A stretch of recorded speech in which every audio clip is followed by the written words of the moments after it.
Hello YouTube. This is a remake of a video that I made a while ago saying that young black women only want thugs.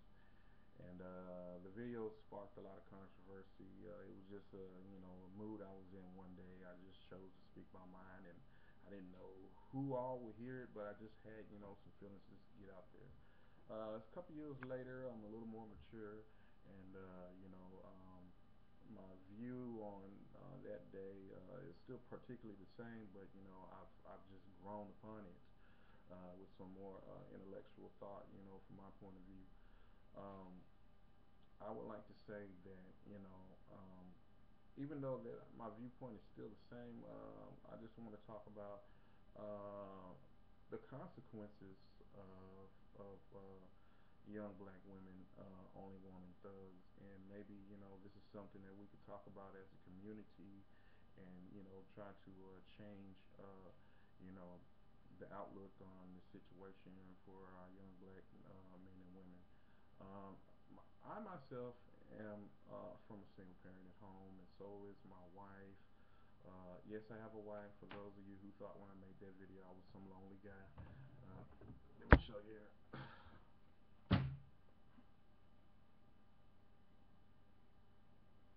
Yeah, it's my beautiful wife and my beautiful kids, and I have two daughters, and I don't have any hard feelings for black women. I love black women. I love my mom. I love my wife. I love my daughters, as well as I love my son. He's a young black man, and I just want to see things change.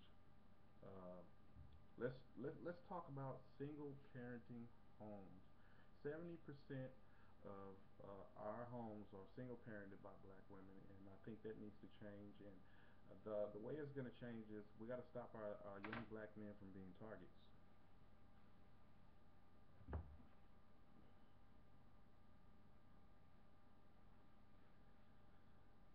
If you don't think that portraying a certain lifestyle, trying to just be cool, live your young life is not dangerous for us young black men, uh, I don't know what world you're living in. I mean, young black men just want to be liked, just want to be adored by women, just like women want to be adored by men. Everybody wants to be wanted and feel like they have some amount of respect, some amount of self worth. That whatever they're doing with themselves is working. They want to feel validated, so to speak. Everyone wants that. Everyone wants to be accepted to some point, and then after they're accepted, we all know through Maslow's hierarchy of needs. Once you reach that top of that pyramid of hierarchy of needs, then you start to set yourself apart and try to find out who you really are. And it only comes into play after your needs have been met at the lower levels of the pyramid, and one of them is being accepted by your peers. Okay, if you don't know it, look it up. But I would like to say that our young black men are being attacked because when we live this lifestyle, you might be a good person, never really get in much trouble. So what if you're a young black guy, may smoke a little pot? We've had presidents who smoked pot. We've had presidents who did a little coke, whatever, whatnot. But they were allowed to make it through their phase. They weren't targeted. They weren't locked up. They weren't killed. Lucky they didn't hurt themselves, but it's just that our people are targeted. Our people are looked down upon. When we go through this phase. But I want to say that let's change the outlook on our lives, and let's start wanting our young black women and our young black men to start wanting more of an educated, more of a smart, swag and being cool. Yeah, let's just look at it only as a phase, just like any other culture looks at the bad boy and whatever their kids may be going through is just a phase.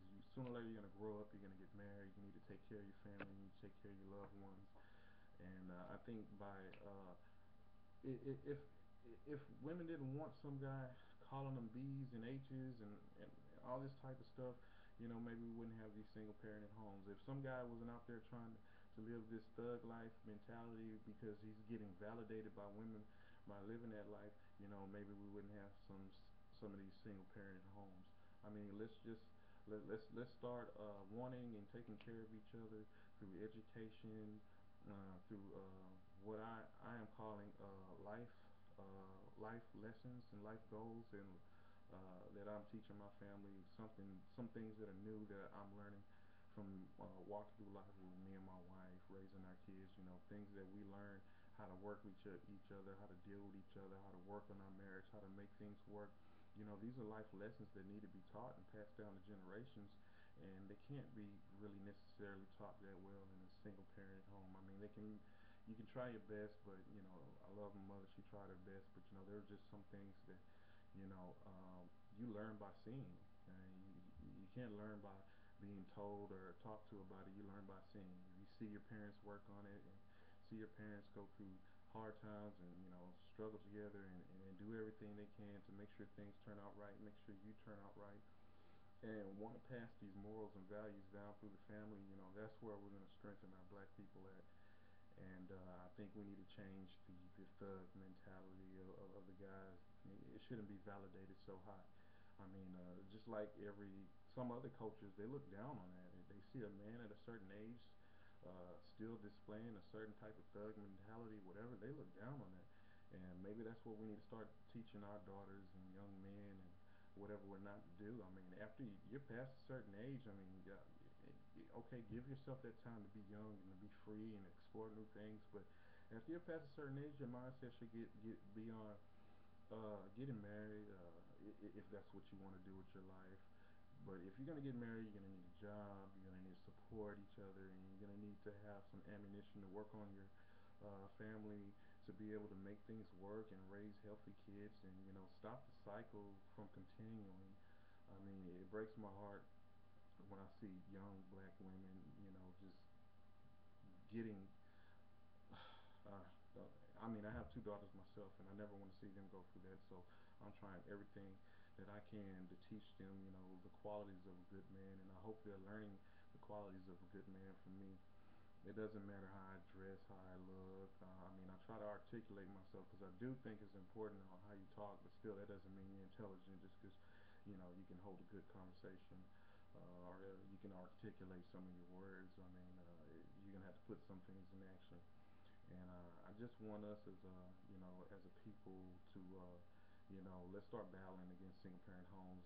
Let's stop making it so desirable for our young black men to want to be thugs, whatever, whatnot, to live the lifestyle, get the women. Because maybe if our women didn't validate that, maybe we wouldn't have so many young black men emulating that. And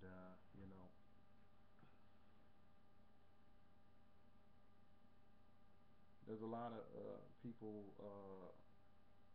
talking real bad about this guy, but I was young and I was allowed to make it through those stages and become a great father and raise a good family. And it's just sad that a lot of people don't understand what my community is going through. Now, some of you may not be from the background I'm from, and maybe you may not understand the point of view that I'm trying to make here. But maybe if we can all pull together and we can start being more understanding of those of us who are still in a struggle, so to speak, and maybe we can pull together and help each other out, and let's start building good homes, good families, and you got to start with our women being respected, our young black men being respectable. I mean, young black women, don't accept some guy who's going to call you a B I age and who's living some lifestyle to where he can't be there for you in the future. I mean, it may be exciting, but it should only be a phase. Once you're older and you know what you need and what you want out of life, and you're just done having fun and being free, then make sure you start a family, with someone who can support you as well as you can support him, and we can start teaching life lessons to our children and our generations to come, and that's the way we're going to strengthen as black people. So people who want to attack me for saying that black women only want thugs, I'm sorry for being so broad, but underlying that there was a different tone saying that maybe as a people, not just black women, as a people, we should expect more of ourselves, and realize the consequences of not doing so. Just like I was allowed to walk through life and learn things, I mean, let's stop, holding the information to ourselves, and let's start passing it to each other, weighing the pros and cons, and seeing what we end up with. All right, thank you.